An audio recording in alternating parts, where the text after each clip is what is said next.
महाराष्ट्र नवनिर्माण सेनेने 4 ते 5 दिवसापूर्वी सोलापूर महापालिकेच्या स्वातंत्र्यवीर सावरकर जलतरण तलाव येथे इंग्लिश बोर्ड असल्या कारणाने तिथे एक मनसे स्टाईल आंदोलन केले होते व प्रशासनास 48 तासाचा अल्टिमेटम देखील दिला होता। तो अल्टिमेटम महानगरपालिकेने स्वीकारून कालच इंग्लिश बोर्ड तिथला हटवून मराठी बोर्ड तिथे मराठी फलक लावलेला आहे। त्याबद्दल महापालिकेचे अभिनंदनच आहे।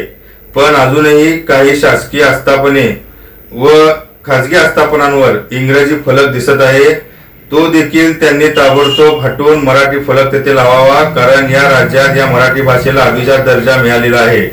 त्यामुळे ताबडतोब हे बोर्ड हटवून मराठीमध्ये फलक तुम्ही करून घ्या, नाहीतर आम्हाला याच्यापेक्षा देखील तीव्र आंदोलन आम्हाला या महापालिकेसमोर या प्रशासनासमोर छेडावं लागेल व याची दक्षता आपण लवकरात लवकर घ्यावी। लाईक करा, कमेंट करा आणि हो सबस्क्राइब करायला विसरू नका।